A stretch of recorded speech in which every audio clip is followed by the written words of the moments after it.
Heart to Heart. Real people having real conversations about things that matter most to you. I'm Sherry Elise. I'm Cyrus Webb. I'm Rich Osagara. I'm Patrice Tanaka. And we are Heart to Heart.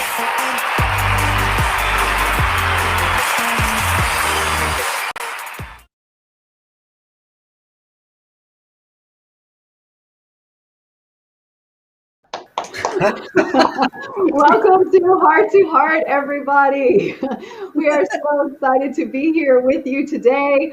Heart to Heart is an interactive talk show where you, our friends, our audience, our viewers get to choose the topic.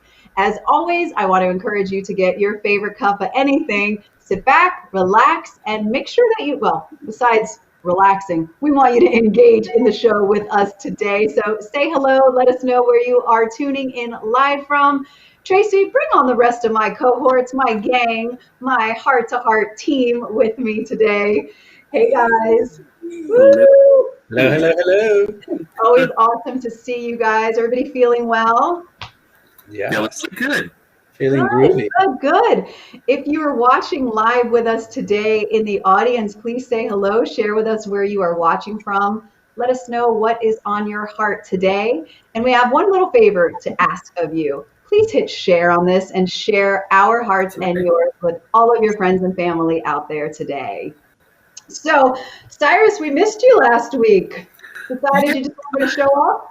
Yeah, we had some weather issues here in the SIP last week, so it was really crazy. I missed you guys last Wednesday, and then I lost power the next day for the next 3 days. So, but it's great to be back. Well, we're happy to have you back, and we haven't even had a chance to ask you how your world record-breaking day went, how all that unfolded for you. You know what? And that's right. We didn't get a chance to talk about it. So, February the 11th was my big day of celebrating my 10,000th guest, but also attempting to break the world record of the most radio interviews one day. We didn't do it. We missed that goal. However, I did interview my 10,000th guest, so I choose to celebrate that. And I actually announced on Monday that we're going to be doing the record again in July when the radio show turns 18. So I'm looking forward to that. Very exciting. Wanted to shout out people in our audience today. Hello, Timothy. Nice to see you. Good morning, Terry and Art and Lois, Yolanda, Cody. Welcome to Heart. You guys, if this is your first time watching, we are asking you to send in your questions because Heart to Heart was all created for an opportunity for us to talk about the things that not everybody is talking about, things that you're curious about, things that you just wish people would have more conversations about. Cyrus, what's been going on with you in your world besides all that other stuff? It's been an exciting year. I know, again, I've said it before, not everyone is having a great 2021, but just a lot of things professionally, which also is personal in my world for me, are going on, and that's what keeps it exciting. So yeah, it's been an exciting time, especially with the things that are happening with my business and Amazon right now. Ooh, so you always have something big and exciting going on in your world. So that's awesome. I wanted to let you guys know, for those of you who are first tuning in, at 1:15 the hour, we are going to be revealing the question that we will be covering. And I didn't mention this in the beginning, but the ones that did come in are questions about death. I know, hard and light, right? Also, how to listen, and then how to deal with the toxic racism of a sibling. So we're going to reveal later which one we will be chatting about today. But before we get to that, I know, Cyrus, you mentioned earlier when we talked about, wins in life. So I just wanted you to share a little bit about that. Yeah, my doing what I did on February the 11th made me think about wins, right? As I mentioned, I did do a big thing. I interviewed my 10,000th guest of my radio career, which is huge.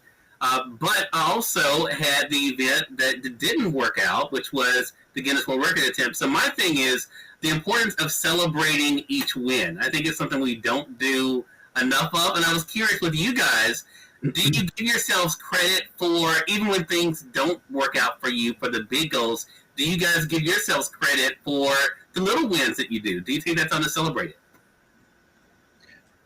Well, okay, my face is there, so I'm going to talk. I think that's a great distinction that you're bringing up, Cyrus, because 10,000, your 10th, can't even say it, 10,000th 10,000. Oh, sorry, that was loud. interview. Like that's huge. Like that's a huge milestone, and it could be for someone like you. And I share some of your tendencies around, like, what can I do next, and how can I do it bigger and better, and all of that. Like it's easy to gloss over the milestones along the way, and just the 10,000 alone is like massive. And so it is for me something that I easily can gloss over the little wins, because they're all wins.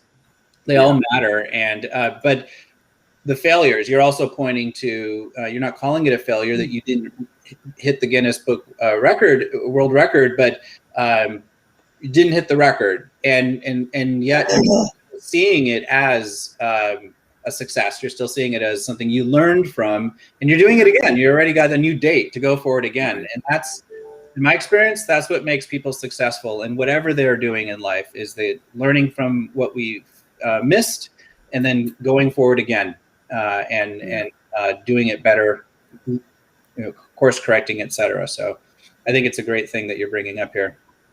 Yeah. Yes, and Timothy, I just wanted to point out what Timothy said. I actually don't give myself credit for small wins, and yet I had a great week this week. I love that. Go ahead, Patrice. Sorry. Yeah, no, I totally agree that we need to pay attention to the small wins, the small everyday accomplishments of life. And, when you can think back to those, it really is very joyful. In fact, I really love the definition that I've heard someone say about joy, that joy is the experience of the preciousness of life. And I really love that, the preciousness of life in all of its small and bigger moments. It's all precious as long as we, are present and we can celebrate every single moment. So good for you. Yeah, I think I'm right along with you guys that I always saw the big wins and really wasn't able to recognize the smaller ones, because I was always pushing for those big goals. And I started this gratitude practice probably about a year ago at nighttime, though, right at the end of the day as it was falling asleep, and I made John do it, and then he just got annoyed, and I was like, okay, fine, you don't want to do it, stay miserable. But I would do this practice that was like, what went well today? And so listing 3 things that went well. And so it was about anything, like I cooked a great dinner, or I got out of bed today and, did an extra whatever. And what that has allowed me to do is to start recognizing and acknowledging the small things. Because I always say, we look to for these extraordinary lives, but when you actually look at your life, it's those little ordinary moments. Like when you string all of those together, I feel like that's what makes the extraordinary. So recognizing and celebrating those. I think too, to that point, Sherry, if you're a person who is in a self-development, personal development kind of person, and we keep learning and growing and improving, it's easy to minimize what we now say is, oh, that's not important. That's a little thing. I know for myself, I use a lot of self-diminishing language in my head, and it may come out to other people, but I'll squash what I think is so small, it's not significant, but it is significant. And it took a lot of time and effort and money investing in myself to get to a place, right? And I think any win we have needs to be celebrated. And so I'm going to make a note to myself about that. Thank you, Cyrus. Well, Sherry, to go along with your thought, Art says at the end of the day, I celebrate my small wins and big wins, but writing them in my journal at night. And I think that's really the big thing for me. And it's probably one of my biggest weaknesses in my life is that I don't take out the time to celebrate anything. Because on to the next thing, I'll do something like, okay, that was great. Then I go on to the next thing. But I do think it is important to recognize, wow, I'm not where I was yesterday or last year or even last month. And so I think that is such an important thing to take out that time. And I think writing it down is a great way for us to even be able to encourage ourselves when maybe we don't feel like we're achieving that much or have done that much, to really show ourselves the growth we've had. You know, what was a real, that's awesome.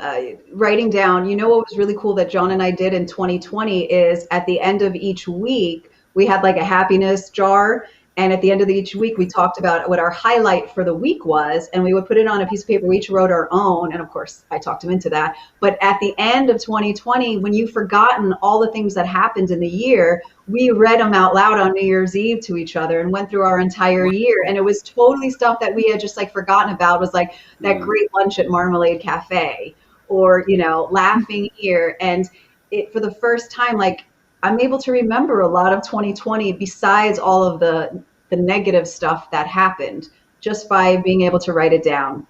Yeah, I totally love that. And I really don't think that you can experience joy unless you're focused on your gratitude. I think that focus on gratitude is what brings joy into our lives and, you know, keeps renewing that joy. Yeah. Terry says, I love this. She said, I celebrate the success of trying something new, like Tai Chi, which I started 2 weeks ago. I thought at first it was chai tea. Chai tea, hey, that could be. My head is chai tea. That's awesome. But it is those small things, you know. Why do you guys think, I mean, I have an idea, but why do you think that it is that we often don't pay attention to the smaller things and we're only looking for those bigger goals? Do you think it has, I'm just gonna throw this out. I think it has a lot to do with social media. I think it has a lot to do with what we see other people are doing in their highlight reels. And so we look at people achieving these big things, and then we maybe see our stuff, the smaller things, as insignificant, and we only think those big things are what matter.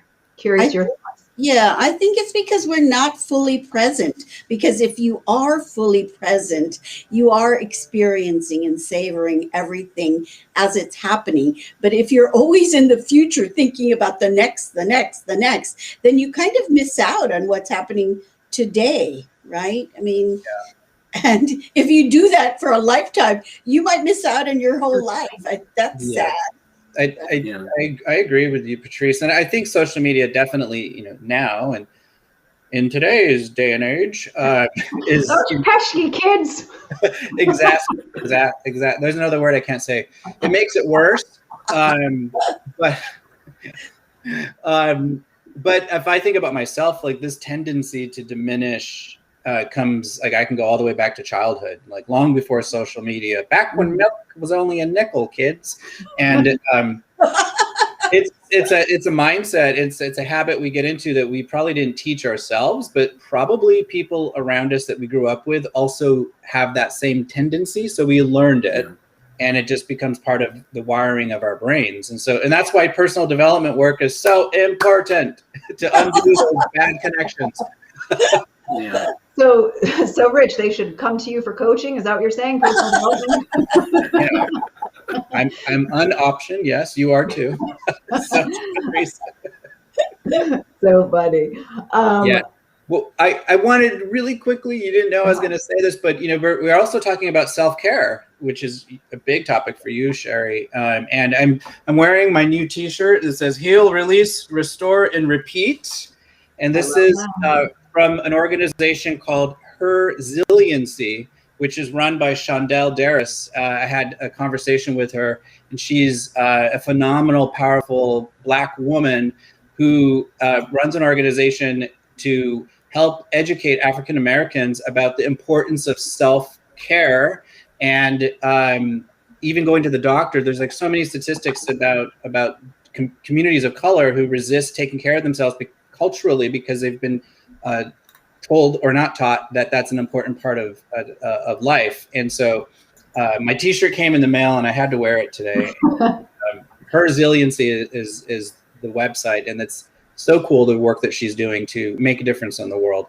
So it's one of I love it. I love that thing. And we're about to go to the favorite part, but I just want to end this segment just in one word, if it's possible, to do a lightning round for each of you to say to celebrate a win. Tell me one thing that you are celebrating today. Life. Cyrus, life, awesome. Rich, Clients who got amazing results in my program. Patrice, Stop AAPI hate. okay, and I'm celebrating you. So now it is time. I got all excited. I have to sit up in my seat for our favorite part of the show. And this is where we get to reveal the question that you guys sent in that we will be answering today in the vault. So Tracy, open the vault.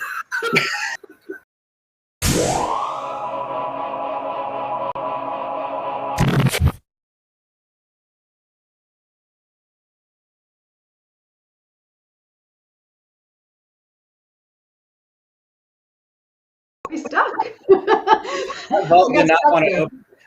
We're having some technical Wi-Fi issues here, but so what question, Tracy, is inside the vault that we will be covering today?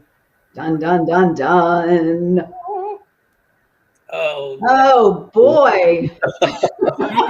How to deal with toxic racism from a sibling, sent in by Christine. So Christine, thank you for sending in this question. And it was interesting because last week we just talked about why U.S. history isn't taught in the schools, the correct history, and we went into racism. So it seems like this is a topic here for Heart to Heart over a couple of weeks. Rich, I know you mentioned earlier that, and I'm just going to put you on the spot. You said you had a lot to say on the subject, so I didn't know if you wanted to share some thoughts, your heart, on this question. Oh, boy. It's, well, first of all, my sibling, I don't have direct access to and haven't for many, many years. So it's hard for me to answer it from that perspective, but I can certainly, I see in my own family.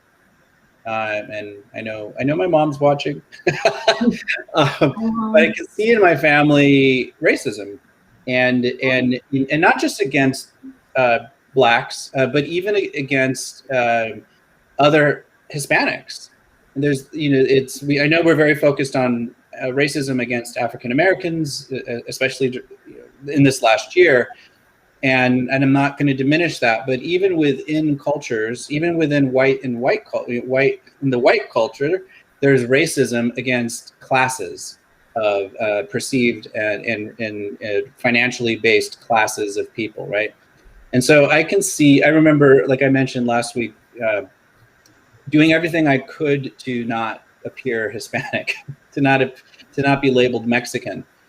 Because of the racism that I experienced, and I see in my own family the diminishing of other, Mexicans that are crossing the border. I've seen, it's been really painful for me to watch comments and to see things from people that I know against people coming here, fleeing painful situations in their own countries, specifically Latin American and Mexico, right? Coming here, trying to have a better life for themselves, and hearing people in my family talk about how those people don't deserve the right to come here, or they need to go back. And I'm like, hello, have you looked in the mirror? So that's not the answer to the question. That's my experience of some forms of racism. My answer personally is doing my darndest to have compassion, not acceptance of their views, but compassion, that's where they're at. That's how they think. And I can't personally do too much about it, is my position. I try to address these topics through shows like this, like putting a voice out into the world for those who want to listen, who want to hear, who are open to it. And being a positive example in my own life as much as I can. I think the example we set is far more important than trying to have a debate about this, especially on social media, where it's void of all tone and empathy and voice, right? I think our example day to day is what is the most important thing. I'm curious for those of you who are watching with us, if you please, we would love for you to share your thoughts on dealing with a racist sibling, or I mean, honestly, I think it would be a family member, a friend, really anybody. So just curious what your thoughts are as we're sharing ours. Cyrus or Patrice, either of you want to go next? Yeah, it was interesting hearing Rich talk about, I tell people I live a very weird life, and I understand my situation and what I have experienced is not seen as the norm. I have not experienced overt racism myself. I have not had with my family issues like that against them, where I said, okay, this happened because of whatever. My brother dates interracially, so it's never been an issue for my family because I have other relatives who also. But I love what Rich said about leading with love and also leading by example. I think that is the thing. I think, I'm always curious when I hear about other people's experience about. I've had, even on the radio show, had people who have been, either part of hate groups or, have had racist views talk to me about why they felt that way, how they were taught growing up that it was an us against them, that these people were trying to take something from them, or that if this person gets this job, it's less for us. And I think when we stop looking at things as a us against them situation, I think it definitely helps us as we're leading with love to let people know that, hey, you know what, people have challenges no matter what they look like, where they come from, and that should be a shared experience that all of us can have. So that's kind of my thing. I mean, it's not something I've personally had to deal with in my family or even for myself, but I know just from people I've spoken with, just really trying to understand why they feel the way they feel, but also allowing them to see that everyone is not, as Rich was saying, everyone is not what you perceive them to be based on where they come from or what they look like. Yeah. No, I totally agree with Cyrus and Rich. I haven't really personally experienced racism myself, not that I'm aware of. And, I try not to be aware of things that aren't pleasant being directed at me. But I know that, when somebody is expressing hate, a lot of that is fear. And so I'm not going to be able to change their mind by exchanging hate with them or challenging them. I can only, share my compassion and love. I will say, I disagree with you, but I love you, even though I disagree with what you're saying. So I think always trying to, kind of connect on that basis is healthier than trying to challenge somebody who's only going to cling harder to whatever it is that that they're saying that you disagree with. So, yeah. I hear that. So I actually fall somewhere in the middle of that because I used to be really quiet about it and go, well, they'll figure it out, or, and then I learned last year that for me, my silence just, I felt like it fed to it in a way. So I had to find last year a middle ground to how to express, but not condemn, how to seek to understand, but to have the conversations about it. And it's hard. It's really, it was very uncomfortable. So for Christine, who sent in this question and said, how do you deal with a toxic, a racist sibling? I always say that if somebody says something around you that is racist, you do not have to demean them and hate on them, but I would say, please don't say that around me. Like, to be able to call it out like that, I would appreciate if you didn't speak that way around me.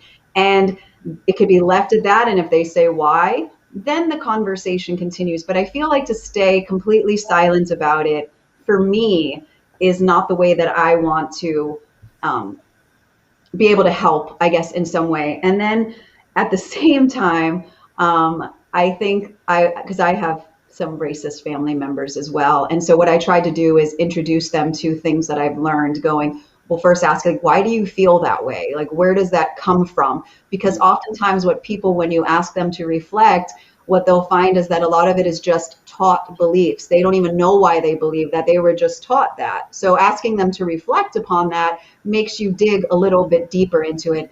And I found my own biases last year in that own reflection. Well, why I was guilty of some of those things too, and not even realizing that I was, but it was beliefs that I was taught. So that's how I would, I don't want to say confront, but talk with a racist sibling, is to just talk about it.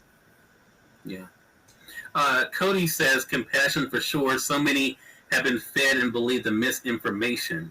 And I think that's it. Again, I have unique experiences. Now, I do have friends of mine who have experienced that, in a more, overt way. I have not, and I'm always very careful to say, well, I haven't dealt with it, so it doesn't exist. I know it exists, but I think I was born in a place, and I have a family that has always been accepting of ... And so when my brother came home with his first white girlfriend, it wasn't a big deal. It wasn't, so it's really, for me, it's always been a different thing. And again, it goes back to what I think all of us kind of said here, leading with love, even if you have to find yourself confronting something. And sometimes it could be just what Cody mentioned, misinformation, or their lack of understanding something about someone because of something they've heard, or we're led to believe about someone. So I think the example that we set is really the important thing. Yeah, and I also think the context where these situations occur, again, on social media, that's not, I've gone down that rabbit hole so many times, confronting, especially in the last year, and it doesn't, no one wins in those situations, and you just I end up upset and mad and and then my whole, hours can get lost in a rabbit hole of upset about this, right? But if something happened like personal, like right in my space, then I'm not going to just let that go. And I think I'd lean more towards, Sherry, what you're saying. I love that question. Why do you think that, or what makes you believe that? Or I think that's a great question to open up a conversation, to let them be heard. But if you turn it inward too, sorry. Oh, go ahead. No, it's if you turn it inward too in your own journey, like that was what made it easier for me too. You know what I found out about myself, that I used to think this way. Like if I make it about myself, it also helps people reflect. Like if I lead with, I used to think that too, until blah blah blah, or until I watched, like I remember telling a family member about the documentary, oh God, 13th, right? It was 13th. And I learned so much from watching that. And so I brought that up. I used to think that way until I watched this. You should check it out sometime. So just this idea of sharing information, I think, is so important. I want to point out, Timothy Gay says, I believe that it needs to be acknowledged and faced. Without speaking on it, nothing changes. So personally, I think whether we have experienced it or not, we may have seen people who, maybe not in our stratosphere, but in our immediate circle that, do express racist beliefs. And I think somewhere along the way, speaking up, and as I said before, expressing but not condemning, I think is so important. Any final thoughts on that, you guys, before we say goodbye to everybody?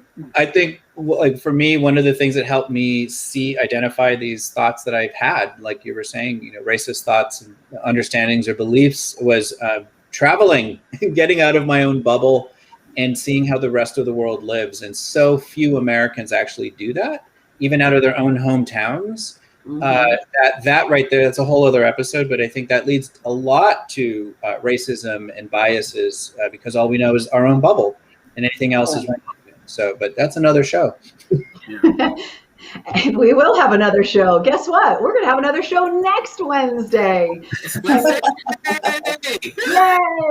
We want to invite all of you guys to join us next Wednesday. But more importantly, we want you guys to submit your questions and your topics, things that you would love for us to have a heart-to-heart on. So email us those questions and topics to hearttohearttalkshow@gmail.com. It's right here on the screen for you. Share with us what's on your heart and what's important to you, and be a part of the conversation with us. We love having you guys here with us. Patrice, Cyrus, Rich, and our amazing producer, Tracy Allen. Thank you all for joining us today, and we look forward to you joining us next week for Heart to Heart. Remember, take care of yours and one another's. Bye, everybody. Bye, guys.